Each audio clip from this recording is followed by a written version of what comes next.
আজকে আমি চলে আসছি গুলশান জেটি ঘাটে। তো আমি গুলশান জেটি ঘাট থেকে চলে যাব কাউরান বাজার ঘাটে। তো এখানে পানিপথে যে বোটটা বা নৌকাটা চলে তো সেটার মাধ্যমে আমরা যাব। আর ঢাকা শহরে বাজে যে পরিমাণ জ্যাম পড়ে বা রাস্তাঘাটে যে ধরনের জ্যাম পড়ে, তার জন্য কিন্তু হাতিরপুলের যেই ঝিলটা আছে এটাতে কিন্তু আপনারা অনায়াসে যাইতে পারবেন। তো 40 টাকার টিকিট, বন্ধু পার্থ টিকিট কাউন্টারে দাঁড়িয়ে আছে। আমিও ওখান থেকে টিকিট সংগ্রহ করলাম, করে সামনের দিকে এসে দাঁড়ালাম। দাঁড়িয়ে সে একটা পোজ নিচ্ছি, তাই না? দেখেন, সে একটা ভাব নিচ্ছি, কি একটা ভাব, বাহ বাহ বাহ বাহ। তো যাই হোক, ভাব সাবান এঁকে নিলাম। গুলশান জেটি ঘাট থেকে আমরা যাব, তো গুলশান জেটি ঘাট থেকে আমরা যাব কারওয়ান বাজার। আমি একটু নিচে নামলাম, আমি একটু হাঁটাচলা করতেছি, এখনও আমাদের নৌকাটা আসে নাই। তো আমাদের কাঙ্ক্ষিত নৌকার জন্য আমি একটু ওয়েট করতেছি। তারপরে আবারও উপরের দিকে আসলাম। এখানে আবার সিরিয়াল ধরতে হয়, তো সবাই সবার পিছনে লাইন দিয়ে সিরিয়াল দাঁড়িয়ে যাবে। তো আমি তারপরে হাঁটতেছিলাম আর আমার বন্ধু ভিডিও করতেছিল। তো যেহেতু ঘাটে আসছি, যাওয়ার একটা ফিলিংসই আলাদা। এটাকে বলে হাতির ঝিল। এই হাতির ঝিলে জেটি ঘাট থেকে আপনি যাইতে পারবেন কারওয়ান বাজার পর্যন্ত। এর মধ্যে আরও 2-3টা স্টপেজ আছে, তো আপনারা যেখানে নামার সেখানে নামতে পারবেন। তো এই যে যারা আসতেছিল তারা ওই সাইড দিয়ে নেমে গেল, আর আমরা এই সাইড দিয়ে নিচে নামতেছি। এই যে আমাদের যে টিকিটটা, আমরা 4টা টিকিট এখানে দিয়ে দিলাম। দিয়ে আমি এখন বোর্ডে গিয়ে বসবো। সাথে আছে আমার বন্ধু প্রার্থ, সে কিন্তু সামনে। আমি তারপরে একটু সামনের দিকে আসলাম, হাঁটা শুরু করলাম। তো যাই হোক, আমরা এখন বোর্ডে উঠবো। বোট বা নৌকা আপনারা যে যেটাই বলুন, যে আমি এখন যাচ্ছি। তো ভাবলাম কোন দিকে বসবো, হাতের বামে না ডানে। পরে ভাবতেছি ডান দিকে বসলে রোদ পড়বে, সেহেতু আমি বাম দিকে বসলাম এবং বসে কিন্তু ঘাটে একটু ভিডিও করার চেষ্টা করলাম। তো আপনাদের দেখাবো যে বোটের ফিলিংসটা কেমন, যাইতে কেমন লাগে এবং এখানে চড়ার মজাটাই কেমন, সেটা আপনারা বুঝতে পারবেন। আমি কিন্তু সিমের বীজি বা আনাজ বীজ এটা কিন্তু অনেক পছন্দ করি। আমি কিন্তু আনাজ বীজ বলি, অনেকে এটা সিমের বীজ বলে। তো যাই যেটাই বলুক, সমস্যা নাই। তো যেহেতু আমরা গ্রামের লোক, আনাজ সিম দুটাই বলি, সেই জন্য এটা সিমের বীজ বা আনাজের বীজ। আমি কিন্তু এটা পছন্দ করি, এটা আমি কিন্তু খাই। তো আমি কিন্তু সেটাই খাচ্ছিলাম, আর সেটার ভিডিওটাও আপনাদের দেখালাম। আমাদের নৌকাটা ছেড়ে দিছে, আমরা রওনা দিয়ে দিছি। তো আমি যাওয়ার ফাঁকে ফাঁকে আপনাদের একটু লোকেশনগুলো দেখানোর চেষ্টা করব। দুই পাশের লোকেশনের কত সুন্দর লাগে, সারি সারি বিল্ডিং কিন্তু দাঁড়িয়ে আছে লেকের দুই পাশে। আর সাইডে দেখতে পাচ্ছেন কৃষ্ণচূড়ার অনেক গাছ ফুল ফুটে আছে, লাল লাল ফুল যেগুলো দেখতে পাচ্ছেন। তো আমি মূলত কিন্তু চেষ্টা করি আপনাদের ভালো কিছু দেখানোর।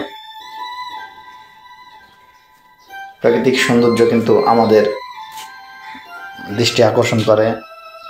তো আমিও চেষ্টা করি আপনাদের প্রাকৃতির মাঝে নিয়ে যাওয়ার। আমাদের বোট বা নৌকা অনেক সুন্দরভাবে চলতেছিল। তো এরই মধ্যেই আমরা কয়েকটা ব্রিজ অতিক্রম করব। হাতির ঝিলের যে ব্রিজগুলো আছে অনেক সুন্দর, এক একটা ব্রিজ এক এক ডিজাইনের। তো আমরা কিন্তু সেটারও দেখানোর চেষ্টা করবো আপনাদের। সামনে দেখতে পাচ্ছেন একটা ব্রিজ দেখা যাচ্ছে। তো আমরা এইভাবে পরপর কয়টা ব্রিজ পার হবো সেগুলো ভিডিও আপনাদের দেখাবো। আপনারা দেখতে থাকুন, পাশেই থাকুন। ভালোবাসা অবিরাম, ভালোবাসা চলমান।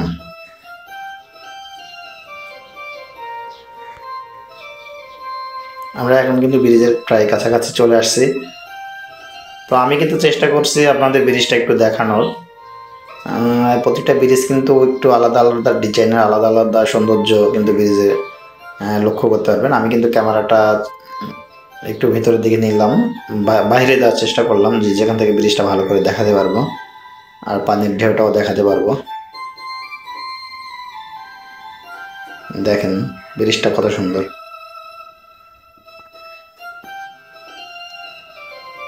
আমরা কিন্তু এখন ওই যে দেখেন আরেকটা বোট চলে গেল, সেটা সামনের দিক থেকে আসতেছিল। আমরা এখন ব্রিজের নিচে পরপর দুইটা ব্রিজ পার হব।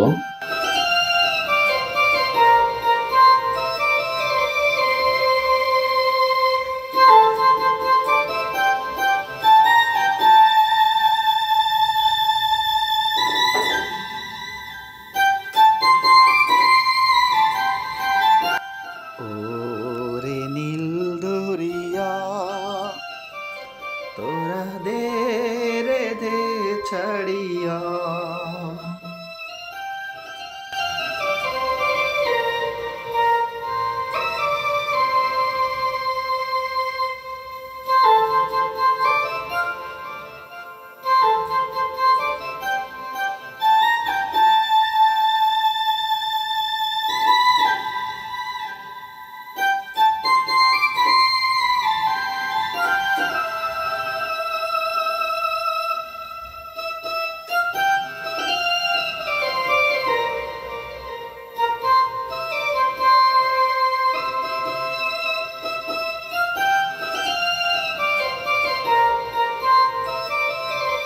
দেখতে দেখতে অনেক কয়েকটা ব্রিজ পার হয়ে আমরা সামনের দিকে চলে আসলাম।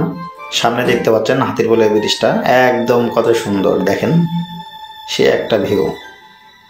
তো আমি চেষ্টা করছি মূলত আপনাদের ভিউগুলো দেখানোর। তো আপনারা একটা কমেন্ট বক্সে জানিয়ে দিবেন আপনাদের কেমন লাগছে, আমার এই নৌকা ভ্রমণটা আপনাদের কেমন লাগছে। আর এটাতে আপনারা যারা সঙ্গী হয়েছেন অবশ্যই কমেন্ট বক্সে জানাবেন। আর ওয়েদারটা ছিল অনেক ভালো আবার মন্দ দুটোর মধ্যেই, কারণ 33 ডিগ্রি তাপমাত্রা ছিল। তারপরে বোর্ডে যেতে অনেক ভালো লাগতেছিল, এই কারণে অনেক বাতাস ছিল, এই জন্য একটু ঠান্ডা ঠান্ডা অনুভব করতেছিলাম। তাই যাই হোক, আমরা কিন্তু এইভাবে আস্তে আস্তে আস্তে আস্তে আস্তে প্রতিটা ব্রিজ পার করে কিন্তু আমাদের গন্তব্যস্থলে এইভাবে পৌঁছে যাই। তো আমরা এর ফাঁকে কিন্তু ভিডিওটা করার চেষ্টা করতেছি এবং ব্রিজটা দেখানোর চেষ্টা করতেছি। প্রতিনিয়ত যে কয়টা ব্রিজ আমাদের চোখে পড়ছে সব কয়টা ব্রিজ কিন্তু আপনাদের দেখাইছি। তো আপনারা যদি কখনও ঢাকাতে আসেন কাউরান বাজার থেকে, আপনারা যারা গুলশান জেটি ঘাটে যাবেন, তো বোটের মাধ্যমে যাবেন, সময়ও কম লাগবে, পাশাপাশি কিন্তু এখন কিন্তু আমি চলে আসছি এবং বোট থেকে নামার পর উপরের দিকে উঠতেছি। আমি কিন্তু হাঁটতেছি, শরীরটা ক্লান্ত লাগতেছিল। তারপরে ভাবলাম এখানে একটু দাঁড়াই, যে বোটটা আপনাদের দেখানোর চেষ্টা করছি। সবাই ভালো থাকবেন।